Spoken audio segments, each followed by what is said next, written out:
जैसा कि आपको पता है सैपुरा बटसर जगह है जहां हमें खबर आई थी कि एक बच्ची बेहोश हालत में पड़ी। हमने इमीडिएटली टीम पड़ी और उसके बाद हमें जाके पता चला कि वो वफात पा चुकी है।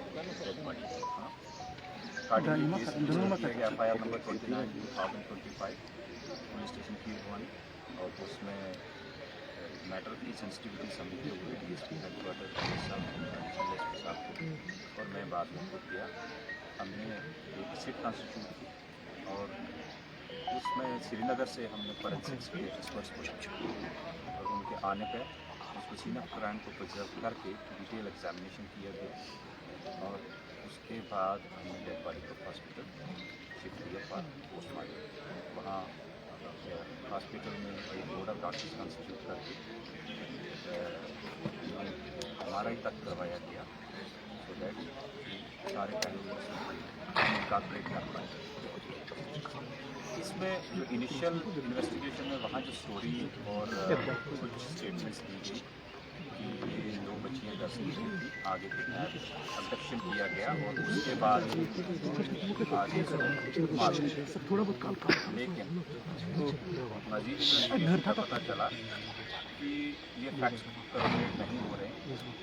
जिस रोड से जहाँ से जिस लोकेशन से डेड बॉडी मिली है उसके एंड पे जाके अगेन CCTV है और बिगिनिंग में डिसीज्ड के घर में भी CCTV कैमरास लगे हुए हैं, उसका टेक्निकल एग्जामिनेशन करवाया गया और जहाँ से किडनैपिंग की प्लेस दिखाई गई, एब्डक्शन की दिखाई गई, उस जगह पर एक गाड़ी दिखाई पैडी पे पैदल तो यहाँ से निकले तो उस लड़की ने जो स्टेटमेंट इनिशियल दी थी एल्डर सिस्टर ने वहाँ मैच बिल्कुल नहीं किया, वो लॉक दी और उसके सिस्टर ने इंट्रोगेशन करके पता चला बड़ी जो एल्डर गर्ल है उसका भी हमने मेडिकल एग्जामिनेशन उसी समय करवाया था हॉस्पिटल में और उसने जाके अपने कज़न के घर में अपने ड्रेस चेंज किए जो कि हमने रिकवर किए, इस पर ब्लड लगा हुआ था, ब्लड स्टेंस थे और उसके बारे में पूछताछ किया गया और डिसीज्ड के इंटरेस्टिंगली डिसीज्ड के हाथों में भी प्लक्ड हेयर्स थे और वो उसकी एल्डर सिस्टर के हेयर थे जो कि अब फॉरेंसिक्स के एक्सपर्ट्स ने पिकअप किए हैं और वो एग्जामिनेशन के बाद डिटेल रिपोर्ट आ जाएगी। आफ्टर दैट इसका इंट्रोगेशन किया गया, इसने काफ़ी घुमाने की कोशिश की बट वो सारी चीज़ें मैच नहीं हुई। एक आध इंडिविजुअल का नाम भी दिया, उसका हमने टावर लोकेशन भी चेक की, वो 2 दिन से फिर आफ्टर शी सस्टेन इंट्रोडक्शन के बाद एडमिट किया। उसने ये अपनी सिस्टर को जब वहाँ अपनी ज़मीन में ली उसके साथ वाली जगह है, उससे पहले दिन अपनी मदर के साथ जाते हैं, उसकी घड़ी रह गई थी वहाँ, उसको ढूंढने के लिए हो गई और छोटी सिस्टर के साथ क्लैरिफिकेशन और पिकअप प्लेस में उसमें एक दूसरे को इनने पंचेज मारे। फिर अपनी एल्डर सिस्टर ने वहाँ से रॉड उठा दी, वुडन रॉड उसके साथ हमारी बेहोश हुई। जब उसे वो डर गई कि तो एक उम्र बेहोश है या उनके बताई कि उसने एक और दोबारा मारा उसके साथ उससे वो डेथ हो गई ऑन स्पॉट।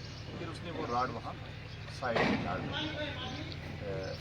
छुपा दी जो कि हमने मैजिस्ट्रेट के सामने फोरेंसिक्स के सामने उसके डिस्क्लोजर है ब्लड लगा हुआ है, वो सेम रॉड है मैच हो रही है।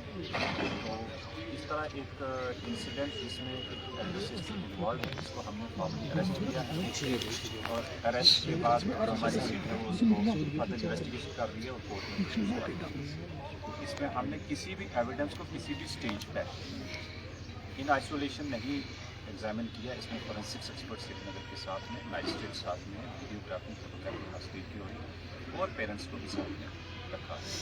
सो इस तरह ये सीक्वेंस ऑफ इवेंट्स को कनेक्ट करके वी विल इंश्योर इस केस की जो सच्चाई है वो सबके सामने भी रहे और इन्वेस्टिगेशन अच्छी होगी, इसमें अक्यूज को सजा मिले, चाहे अक्यूज घर का हो बट एक क्राइम को सब क्राइम है इसकी सजा मिलनी चाहिए।